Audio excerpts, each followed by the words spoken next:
big downfall. They're stuffed, and they haven't got many grounds there, so it's good for training traffic. And they've got a strong women's program. Had a major downfall with their last cup game against St Albans. I was there. Yeah. And the how they have the second pitch that runs right next to it. That was absolutely covered. Yeah, like, covered. You could not walk on it. There you go. So they'd pissing have down. that many games postponed and all that. But they've recently done the synthetic at the end of last year. Because if you went 2 years ago, the pitch was that lumpy. It was all over the place. Players found it so difficult to clip the ball up in the air because I've played there once in my life, and score a ripper, or was that just a No, I'll tell you what happened. It was 38 degrees, and we were playing on the synthetic, and I had the Copa Mundials, the originals, and they got the rubber on the bottom, mate. 5-6 minutes into that game, you could not walk on the pitch anymore. Your feet are burning. Yeah. You've got to play 90 minutes. Yeah. And you know how they've got right next to their bench, so the home bench, how they've got that bit of shade? Yeah. It's fucking funny. Half the game was just on that everyone side. just pushing to that side. It's so hot. It gets so hot. It's unbelievable. I played on that field once too. Did you? Yeah, I played for St Albans. Played reserves against Bulleen Lions. And Katabian was playing. We played against Katabian. Really? Yeah. Oh. We lost 8-0. Katabian score 4, 5, 6, 7? No, I think he scored all 8. I was going to ask for a sec how many you scored. No, I was right back. We got 5 more games to go through. Mount Druitt Town Rangers drew Manly United. It's going to be an interesting away trip for Manly. But Mount Druitt are more like out in the... Yeah, they're out of regions. First year in the top division of the NPL. So you look at Blake Thompson, who was at Bentley Green last year, was one of their biggest signings. I think they've signed a couple of ex-A-League players as well. So they've strengthened the squad. I can't, off the top of my head, remember who they are, but they've strengthened the squad and spent a bit of money at the mid-season transfers. So they'll be a bit stronger coming home and into this tournament. And that was the last one of the member federations ones. And then last night's draw, so what they did was once they finished all of these ones that we've spoken about, they had 4 A-League teams left and 4 member federation teams left. What's a member federation team? So member federation NPL. Team is anybody that's under the A-League. Yep. So that's those 730-something teams that enter the FFA Cup preliminary rounds. Okay, So the member for the Victorian ones is Football Victoria, so the ones that play under Football Victoria. So member federation NPL, teams. League. Yeah. So Murray United, Killor Wolves, all member federation teams. Craigieburn City. But you mean the second division? Anyone. Yeah. Okay. Anyone under the umbrella of the Football A-League. Victoria or the umbrella of Football New South Wales or the umbrella of Football Queensland. Okay. Yeah. Anyone other than the 10 A-League clubs. Yeah. Okay. So Maitland FC get to host Central Coast Mariners. Now, Maitland are from... Local derby, a northern New South Wales side. So they qualified too with Edgeworth. So they got the 2 entrants this year. So...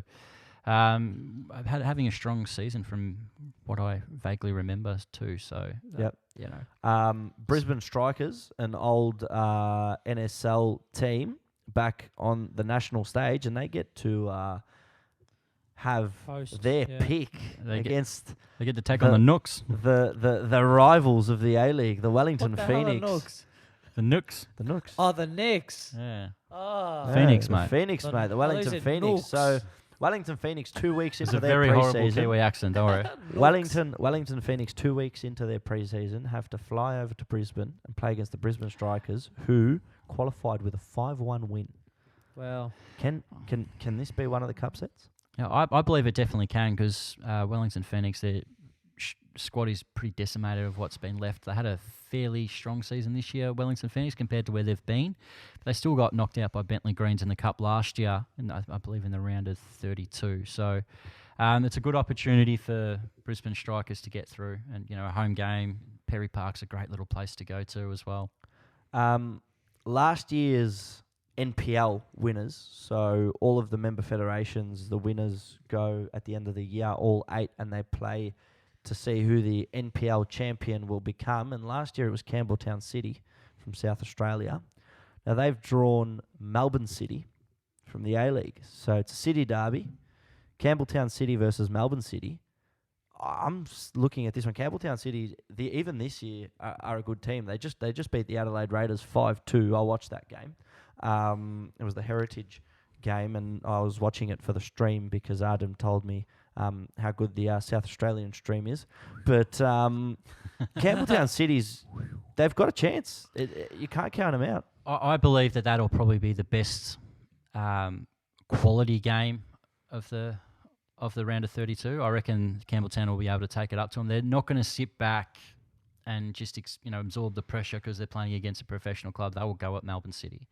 So I like the way that they play. I've seen them on the stream a couple of times this year as well. And I believe that they can take it up to Melbourne City, and especially that the round of 32 is always a bit awkward because you've got the A-League clubs, as you said, just starting pre-season versus seasoned clubs that are three-quarters of the way through their season. So you can see the upsets in the round of 16. Once you in the round of 32, once you get to the round of 16 and 8, when clubs are getting more form, more fitness, the upsets are a lot harder to come by. But and the final one, this is the glamour tie though. This is the one. That's why I left it last.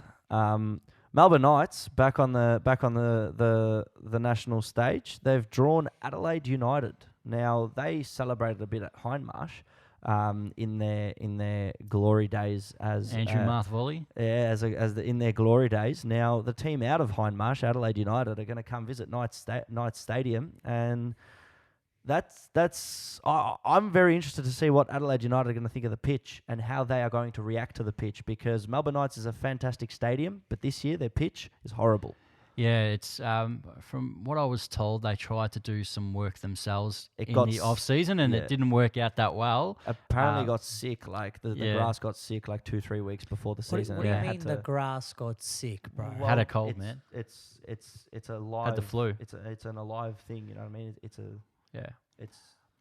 the grass was dying. I know what getting sick means, but what does whatever they used to try to improve the ground, it sort of was killing the grass, and it backfired. But in the end, so this season this season it's going to be a bit like that. It's always a bit hard by foot too. The ground, it's real slippery night stadium, especially those night games where change of direction can be a bit hard. So players are a bit more cautious of the way they pass and turn at night stadium. So I reckon Melbourne Knights, we've seen what Hamish Watson can do. He's been outstanding for the Knights this year. They've got a fairly strong defence. They've had a few injuries, and it's going to test the squad a little bit once you get to the round of 32, playing on the weekend and then playing midweek as well. But expect the Croatian community to really come out.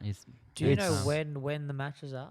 Do you guys know when the matches are, or haven't been announced? The dates have been announced. It'll be over, I think, a 3-week period, but we haven't got that with us right now. But look, Adelaide United they lost their coach. I think their coach they've just signed a German. Was heading to victory, I believe, their coach. I think that'll be announced very soon. And Melbourne City got a new coach today. Yeah. I love how they advertised him as an ex-PSG coach, and he coached PSG in 87 and 88 for one season. well, even the and what ties into the game? Adelaide. Better than you. What are you laughing at? All right. Adelaide United's new coach. He looks like was it Billy Wojtek, or with the long sort of hair from the Knights? I haven't seen. Yeah, that's Billy Wojtek. Yeah, I haven't seen the actual coach. He looks a little bit similar, so they might get a bit confused there on the bench. Yeah. But you know what I'd love to see? I'd love to see Melbourne Knights versus Sydney United in the round of 16. I reckon that'd be massive. I'm with Joey Lynch. I want to see victory come to Knights Stadium. I want to see anarchy. I want to see victory Knights. Yeah, I just want to see the North Terrace. A few of them that haven't been there for so long that would come out for this game. I don't know. Yeah. And then it's very interesting. I mean, you just Gleeson inciting violence. Anarchy to be awaited. Anarchy doesn't mean violence. Doesn't it means atmosphere. It means atmosphere. No violence. Quickly. It's a joke. I just wanna tell Ardem, because we spoke about this on Tuesday. Before when we did our episode, it was Italy was going to play China in the Women's World Cup round of 16, and Netherlands was going to play Japan, and he's gone for Japan and China. That was his tips. Bum, bum. And by the way, we tipped all the way to the final, and his final, he had Japan in the final. Which isn't a bad tip too, because they're Bom, quite a bom. strong team. So I probably would have tipped them to at least get See, to I a had- semi to a final. Yeah, I had Netherlands in the final. Who did I say would win? Huh? I can't remember. Who did you say would win? I don't even know. You You had- said it, man. I don't know, man. That's what you said. Just but it wait till the final, then say, "Oh yeah, I said them." Yeah, Didn't- yeah. didn't work out for you that way. But we're just going to touch on it, just because no real nothing really to talk about at the moment. But Just matches. quarterfinals, when I set something up, don't touch it, especially as I'm about to What do say you mean? something. Don't touch it. You don't touch it. Spastic. You don't touch it. Quarterfinals, we got Germany versus Sweden, Sunday night, 2:30 a.m. Saturday night, 11 p.m.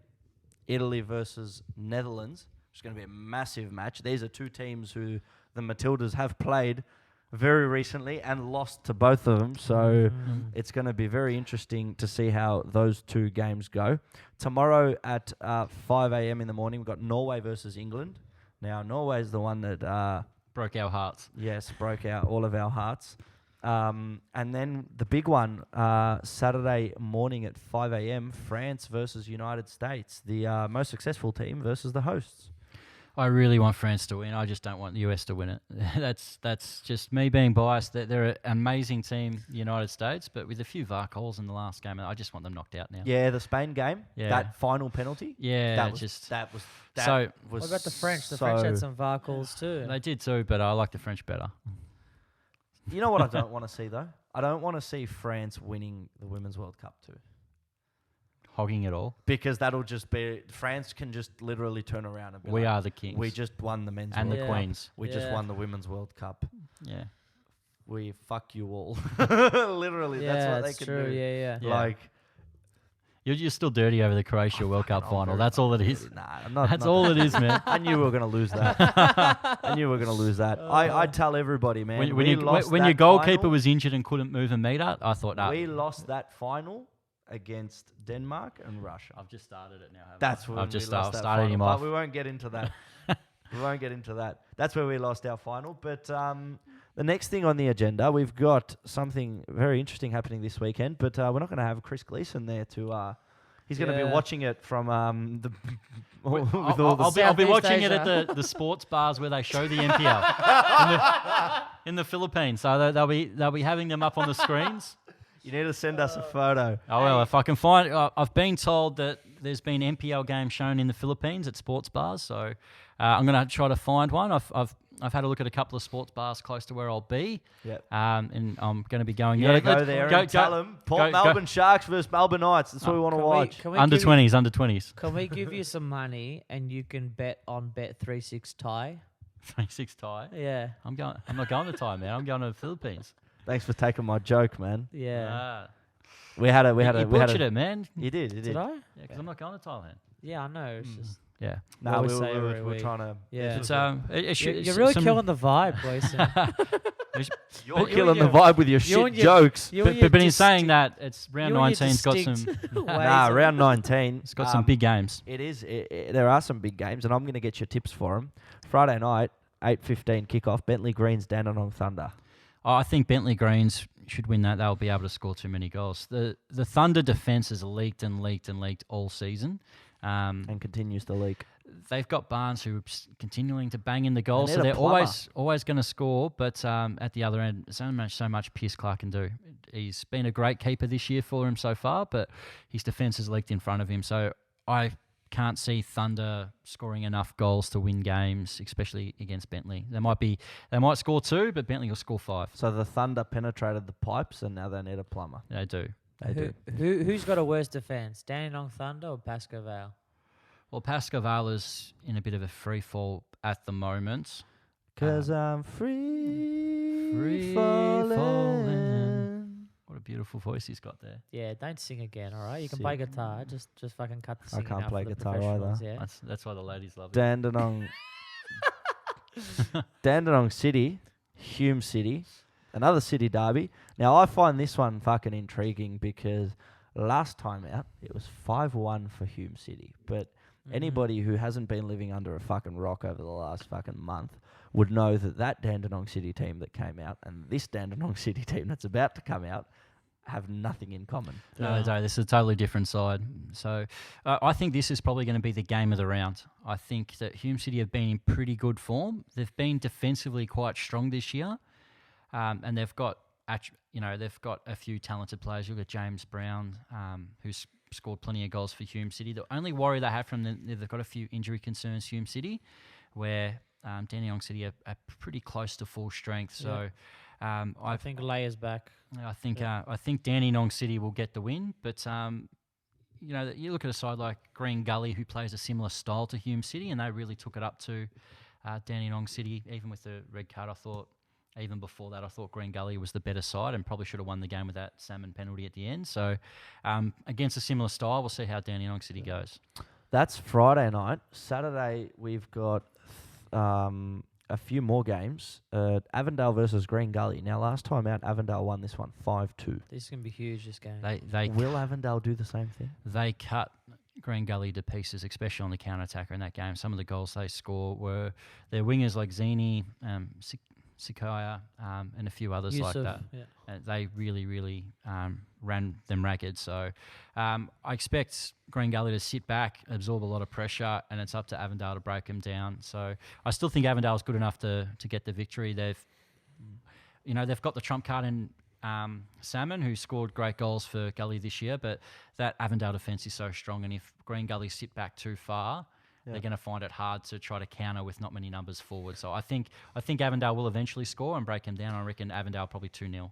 Yeah, but Gully just pop out these goals out of nothing, Yeah. literally out of thin air. Pretty inconsistent, though. They just, I don't know how they do it. They just get results. Yeah. It's even last week they were getting dominated for 80 minutes. It's what happens in this league. If you've got a striker that needs half a chance to finish, like you look at Salmon's finishes on the weekend, the 2 goals he scored, he took them pretty quickly. Didn't really give the keeper much of a chance, and then he's that's buried what him. he That's does. what you need at the end of the day. Yeah. You just need somebody who's just going to fucking bury him. Yeah. Another big one: Port Melbourne Sharks versus Melbourne Knights. Now this one could this one's got me and Ardem commentating on Saturday afternoon. This one I commentated actually in round 6 as well at Knights Stadium, and it was very interesting because the Knights got away with one. Right, it was 3-2. They won it, but Port Melbourne, it was 2-0 for the Knights. Port Melbourne brought it back to 2-1. As soon as they brought it back to 2-1, there was a slip up in defence where Knights made it 3-1, and then Kamal Ibrahim out of nowhere scores a fucking freak of a goal. He's a freak. To make it 3-2, and you think had they not had the slip up in defence, Port Melbourne could have taken that. And it was in a period of the year where Port Melbourne didn't play that great football of that part of the season. They created a lot of opportunities, but they kept fluffing their shots. Yuta Konogaya, who's been outstanding last year from coming down from NPL New South Wales, and he's been outstanding again this year. He's starting to find those killer balls and hitting the scoreboard a little bit more. That period of the season was probably the worst part of form that he had. But Port Melbourne are actually in pretty good form at the moment, and Very good. I think that Knights don't have too good of a record in the recent years at JL Murphy Reserve. So I'm going to tip Port Melbourne, and it's going to open it up for Oakley to get a chance to knock the Knights out of the top 6. Well, speaking of Oakley, they're away on the road against Heidelberg United for the last ever game at the old Olympic Village. I think Oakley Cannons have probably got the 3rd best form in the league since that game where they got their first win of the season against Heidelberg, which I think was round 5 or round 6. Round 6. So this Round is the six. round 6 replay. So Oakley did win that one 2-1 at home. Can they get the double on Heidelberg? Heidelberg are dropping points at home the last 3 or 4 games they've played at home, and they're going to have to try to win the title or the Premier's Plate on the road for the rest of the season. As you said, this is their last home game. So they've played all their home games. I think Oakley can do it. I think Heidelberg have looked a bit tired in recent weeks. Even against the Thunder until at half-time, I thought the Thunder were probably the better side against the two. And then Heidelberg have these periods in games for 20, 30 minutes. They just batter you. Yep. And they show that why they're such an outstanding side and why they'll be pushing for titles and premierships again this year. But I think Oakley, defensively, was a big problem for them at the start of the year. They've managed to work that out with Blair Govan and Tazan Shoglu. They've done an excellent job holding that defence together. Oakley always start off slow and they build up, so I'm going to tip Oakley on to take the win. Kingston City, they just secured a double over South Melbourne. And now they're playing up against Altona Magic for the final Saturday game this weekend at Paisley Park. Last time out it was 2-1 for Altona Magic. But Kingston, this was the first time I had seen them this year properly. First time I've been to their game. They looked, when I was watching the game, South Melbourne was chasing the lead. However, it looked like Kingston City were 2-0 down. They were just attacking. Their play. That's Nick Tolios. I love the way he plays. It's gorgeous the way they play. They're the side with probably the smallest budget in the NPL, and the fact that Tolios has been able to keep them in the NPL the last couple of years, and they still got a fighting chance to at least get to they're my tip to get out of direct relegation zone. I think Thunder and Pascoe will be those positions. I think Kingston can get to that promotion relegation spot, still hold their spot in the NPL. The first half of the year they had a lot of injuries, and then they had a couple of players end up going back in the state during the season. So a lot of the 20s players got an opportunity for Kingston, and they couldn't really put the senior players on the park. At the moment, they've been able to put those senior players on the park coming back from injury, like you saw Cornelia come back as well the last couple of weeks, and Theo's been an outstanding signing at the mid-season window, and they've turned to the state league. Hernan in Ostrazza and Osugi, I think the goalkeeper. Coming from the state league, they've been they've been outstanding signings. That coming from the state league to step up to NPL football, they've done well. Altona's in free fall. They've got that many injuries at the moment. They're putting kids on the bench. I think they've got 8 real senior players that are out, and then you've also John McShane's sort of back now, but I think Kingston will get a win and sort of rebound the second half of the year. Interesting. And the last game on Sunday. So now South Melbourne are having a right old tough time at home. Tough titties. Very tough time at home, and it was really visible. I saw with the fans on Sunday against Kingston, very visible that how frustrated they are. They're a club that has been very successful in their history, but they're not seeing that success on the pitch now, and it's getting very frustrating for them. They're playing up against Pascoe Vale, which is another team that's struggling. So, where do you see this one going? Well, Pascoe Vale's won the last couple against South Melbourne, but can't really go into it too much. But there's a bit of background noise at Pascoe Vale at the moment. With maybe a few players have left, and possibly some staff and that as well too. So that might come out before the game, or we'll wait to see. I'll leave that up to the club to do. But they did defeat South Melbourne 2-0 last time. So do you see them getting one at Lakeside? Not with the players that probably won't be playing, and the turmoil that Pascoe Vale are in at the moment. I think South Melbourne I'm sure that they'll get the 3 points. Yeah, it's just chaos at Pascoe Vale, Which is sad because they're such an outstanding club with outstanding people, Pascoe Vale. Another club that sort of punches above their weight in the NPL, but a bit of free fall at the moment, and I really can't see how Pascoe Vale is going to get out of relegation trouble. Yeah, it was interesting because I spoke to the Avondale assistant. I don't know his name, but I saw him at the Green Gully game. Andy Vargas, maybe. They got a few. Andy Vargas, maybe. Anyways, he's got like a beard. Maybe it might be him. Yeah. Yeah. So, yeah, and he said. Maybe I've always seen him with the beanie, so I don't know. He used to be bald when he played, but yeah. Anyway, so he the guy said that Pascoe Vale, he's like, we had him lucky they're in this position, which I don't really know much about Pascoe Vale's history, but they must have had such a good history in the NPL and been a solid club that people were shocked that they're in this type of position currently. I just feel like a lot of the pre-season stuff that happened took their eye off the ball. With the team stuff, they showed why they're such a brilliant club, because everyone went into bat to try to help the team and get him back home. And I feel like that hurt them. That's the club. They'll never use that as an excuse, and if they have their chance again, they'll do exactly the same. Because it's not about using it as an excuse. But if you're looking at it in football terms, I agree with you. That sort of took the the eye off the team a little bit. And they did start, well, they had a draw against Heidelberg, who didn't have much of a pre-season, so they were right for the picking. And then Bentley and a few others put some goals behind them. And they had a little bit of form sort of the mid part of the season, Pasco Vale, where they were to string a few wins together. But other than that 5 or 6 week period, they've been quite poor this year. We look at the table, when you look at Avondale, Avondale's sitting pretty up top with 43 points, 5 points in front of Bentley Greens, who are second on 38, and then 7 points in front of Heidelberg, who are third. So, do you see Avondale dropping this? I don't see Avondale. I can't see them dropping enough points. I think they still have to play Bentley and Heidelberg again, so that's the opportunity for other sides to make them drop it. But other than that, I can see Avondale just winning the rest of their games. So if Bentley and Heidelberg can get a result against Avondale, that makes it into a 3-horse race. Yeah, Hume City also really took it up to Avondale, and they spent half an hour of that game with 10 men. And Hume City ended up getting a draw, and that was the first side, I believe, to take points off Avondale that game. So there's 3 big games there that Avondale really have to match it with.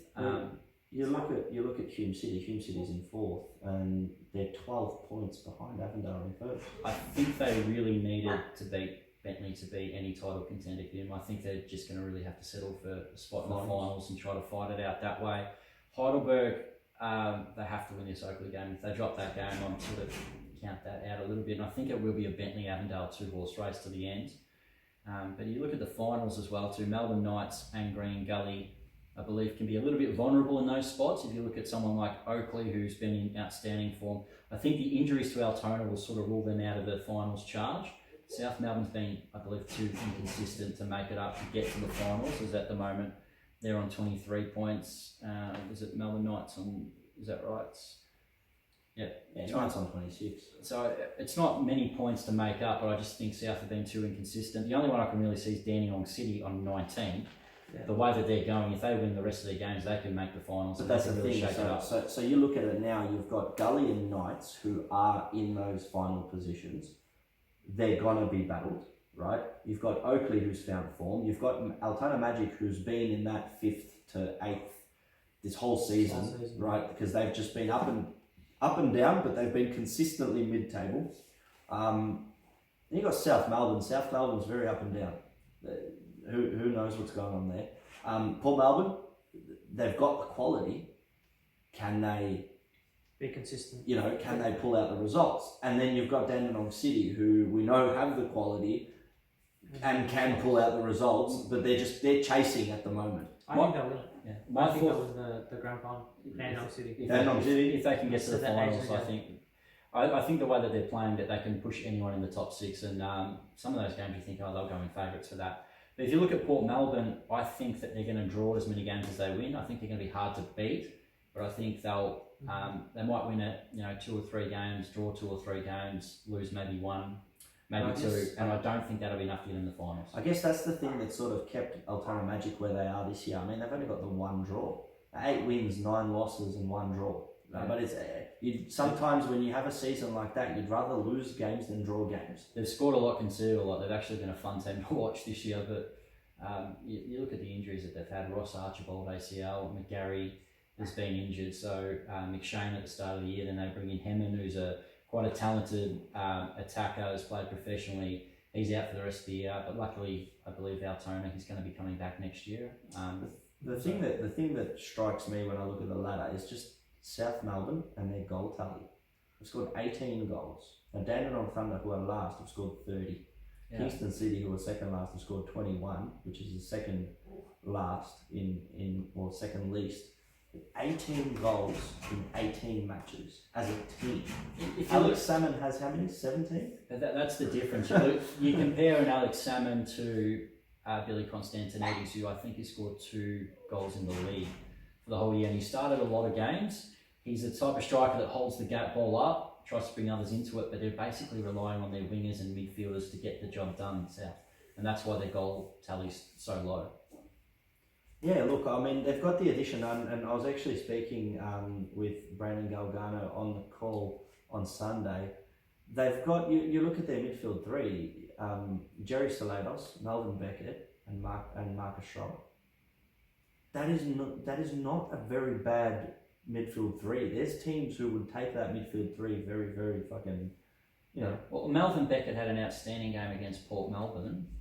He's not. He thinks he's more of a central midfielder. His time in NPL Victoria in the second division with Geelong and Altona, he was played as an attacking player. So he's had that one outstanding game at centre mid, and he wins his tackles and that. But he's been a little bit off at the last couple of games back in the side.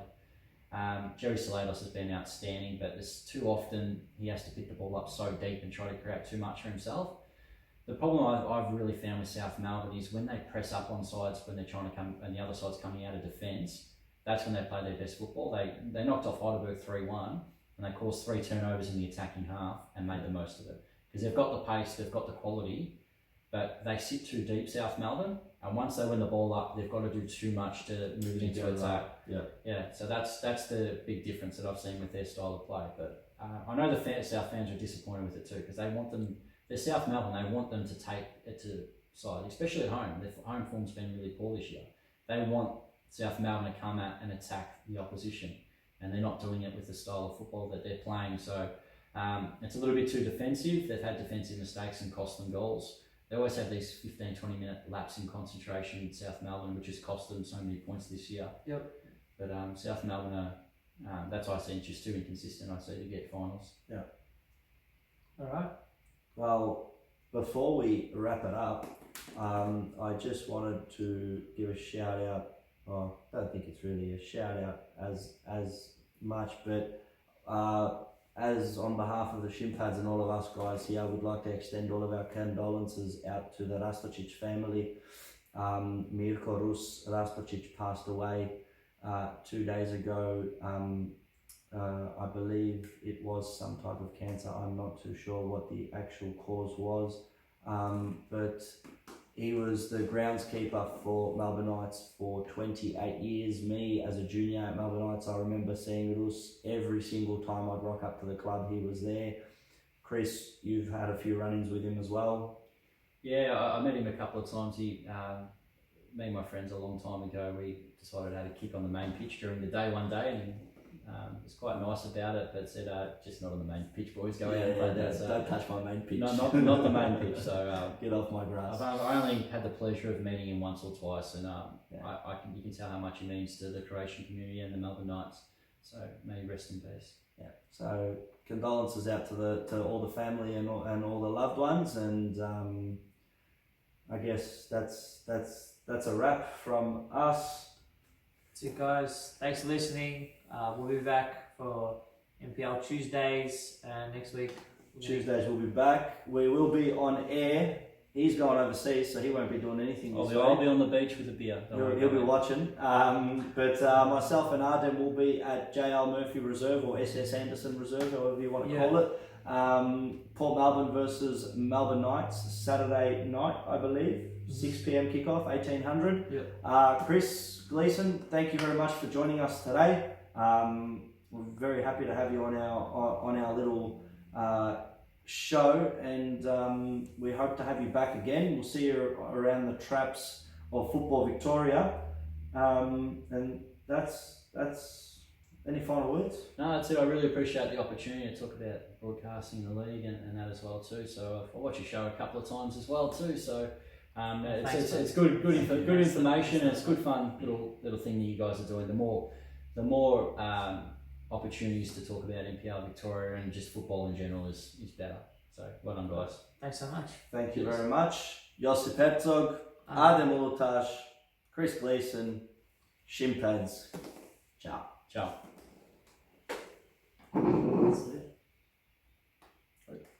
Once you start talking, it's crazy how I didn't realise what the time was. What was it? Yeah, we were trying to get you to shut the fuck up, man. Yeah. Oh, leave your hand down. Sorry, bro. No, we went. It's all good. We went for